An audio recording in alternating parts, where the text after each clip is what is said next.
Oke. Assalamualaikum warahmatullahi wabarakatuh. Halo semuanya.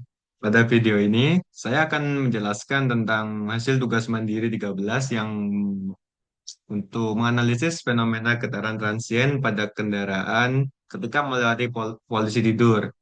Berdasarkan artikel penelitian oleh Kennedy tahun 2005 yang berjudul Impact of Road Humps on Vehicle and Their Occupants. Ini li buat artikelnya ya, teman-teman. Lalu untuk tugas ke-13-nya ada di sebelah sini. Pendahuluan singkatnya yaitu fenomena yang dikaji adalah getaran transien pada sistem suspensi kendaraan ketika mobil melewati polisi tidur. Ketika roda di depan, ketika roda depan dan belakang mengenai polisi tidur, terjadi eksitasi tiba-tiba yang memicu getaran sementara atau bisa disebut juga transient vibration pada sistem massa bekas peredam suspensi. Fenomena ini hanya berlangsung sesaat sampai sistem kembali ke keadaan yang stabil. Oke.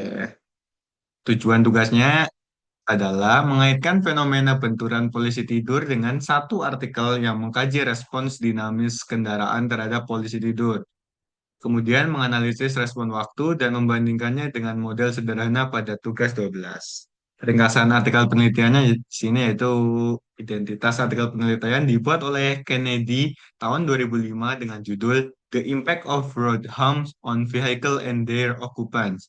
Sistem yang dikaji yaitu artikel ini mengkaji interaksi antara kendaraan dan polisi tidur, khususnya bagaimana bentuk polisi tidur memengaruhi gaya dinamis, getaran suspensi, serta kenyamanan penumpang. Tujuan dari penelitian artikel ini yaitu yang pertama ada menilai besarnya gaya dan kecepatan yang dialami kendaraan ketika melewati polisi tidur. Lalu ada menilai resiko kerusakan pada suspensi.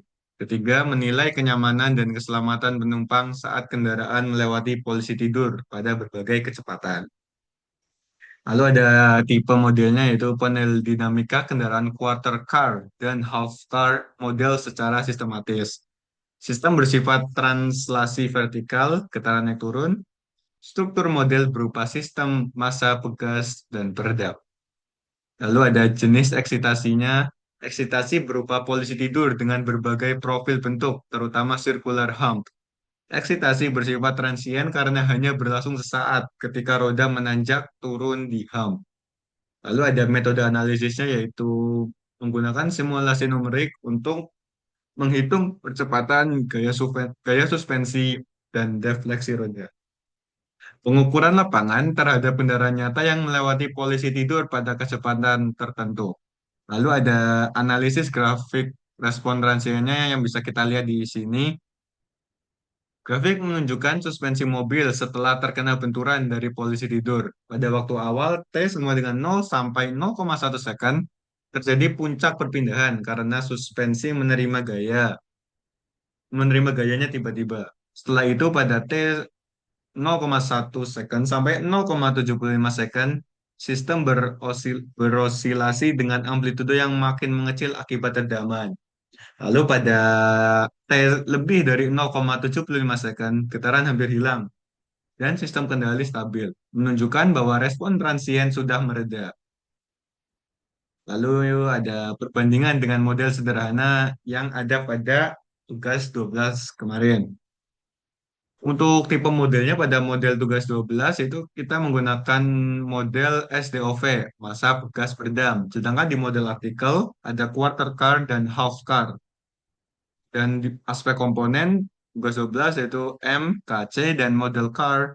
Model artikel ada M body, M2 unsprung, unsprung, dan KT ban, KS, dan CS. Untuk jenis eksitasinya pada tugas 12 ada impuls atau step, sedangkan pada artikel menggunakan profil polisi tidur. Bentuk responnya di tugas 12 grafik bebas redam, sedangkan di model artikel menggunakan transient kompleks plus respon beban, plus respon ban. Maaf. Lalu untuk tujuannya yaitu yang tugas 12 memahami getaran dasar, sedangkan di model artikel menilai kenyamanan dan gaya suspensi kendaraan yang nyata. Penjelasannya, model pada tugas 12 menggunakan sistem SDOP sederhana tanpa memperhatikan masa tak berbegas. Pada artikel model yang digunakan jauh lebih realistis karena mencakup dua masa, yaitu ada body dan unsprung mass, sehingga respon yang muncul lebih kompleks, termasuk adanya puncak percepatan roda dan bodi yang berbeda. Artikel ini juga menunjukkan bahwa bentuk polisi tidur dan kecepatan kendaraan sangat berpengaruh terhadap besarnya respons transien.